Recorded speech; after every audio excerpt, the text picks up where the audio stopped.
दोस्तों, आज मैं आपको एक बहुत बेहतरीन कहानी भी सुनाऊंगा और उसका निष्कर्ष भी बताऊंगा।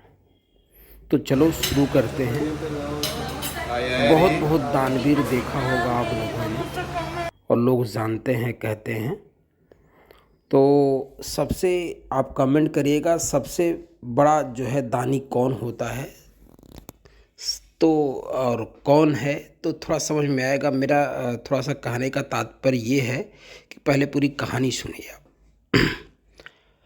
तो मेरे हिसाब से सबसे बड़ा दानी जो होता है, वो जो सबसे बड़ा कंजूस होता है, मक्खी चूस जिसे कहते हैं, वो सबसे बड़ा दानी होता है। अब आप पूछेंगे कैसे भाई, वो कैसे बहुत बड़ा दानी होता है?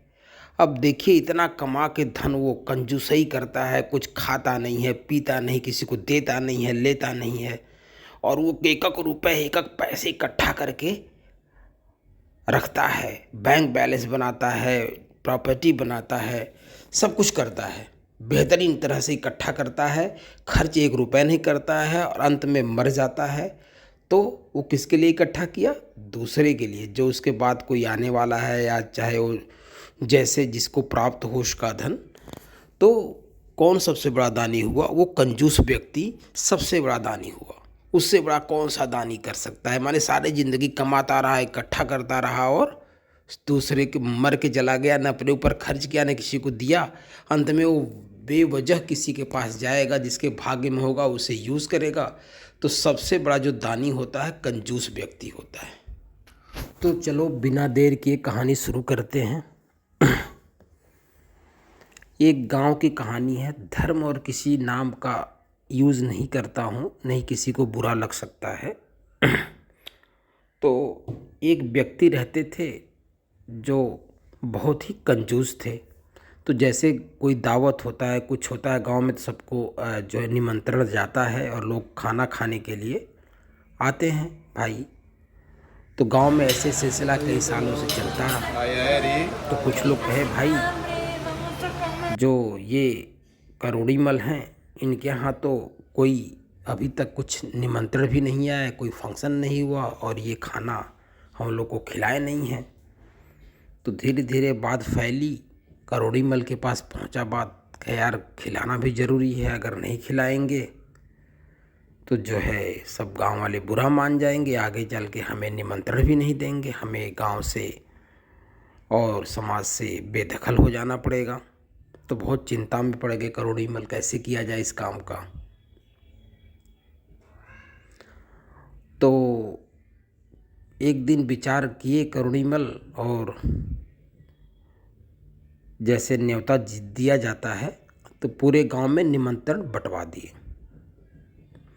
निमंत्रण बट गया सब जगह भाई, सब लोग खुशी की लहर दौड़ गए कि चलो करोड़ीमल के यहाँ खाना खाने जाना है, करोड़ीमल का न्योता है, करोड़ीमल के यहाँ फंक्शन कुछ है, तो हम लोग भोजन करेंगे, अच्छा भोजन करेंगे।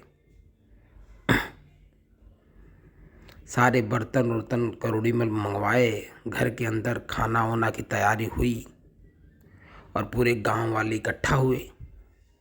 12-1 बज गया, दिन के दोपहर हो गया। तो करोड़ीमल कहे कि भाई कैसे अब इसका निजात कैसे निकाला जाए। और जो है करोड़ीमल चूल्हा पे कढ़ाई चढ़ा दिए और ऊपर पोटली में कुछ बांध के लटका दिए, नीचे से आंच लगाए और पानी सा कुछ पोटली में बना हुआ था, कढ़ाई में गिरे और थोड़ा सा धुआं निकले और छन्ने की आवाज़ आए। दरवाजे के बाहर भीड़ लगी थी खाने वालों की, और जो है कहे भाई बन तो रहा है, अभी अभी तैयारी नहीं हुआ है, और पंडित जी बाहर जाएं फिर अंदर आएं। तो लोग पूछे भाई भी कितना टाइम है? करोड़ीमल के बस बन ही रहा है। फिर थोड़ी देर में छन्न की आवाज़ आए और फिर गांव वाले खुश। कुछ देर ऐसे, घंटा 2 घंटा 3 घंटा बीता। फिर लोग कहे यार ये तो बहुत देर से छन्न छन्न की आवाज़ आ रही, लगता अभी बहुत टाइम है। आना जाना लगा रहा, धीरे धीरे आए चले गए। फिर जो है लास्ट में कुछ लोग बचे, कहे भाई करोड़ीमल जो है क्या हिसाब किताब है खाने पीने का? तो करोड़ीमल हाथ जोड़ के कहे भाई बन तो रहा है लेकिन बन ही नहीं पा रहा है, और सब भूखे प्यासे घर छोड़ के इनका भाग के अपने घर जाके खाना खाए। कहे भाई करोड़ी मल तो खाना खिला दिए, छन्न छन्न की आवाज़ ही आती रही, कुछ खाए ही नहीं।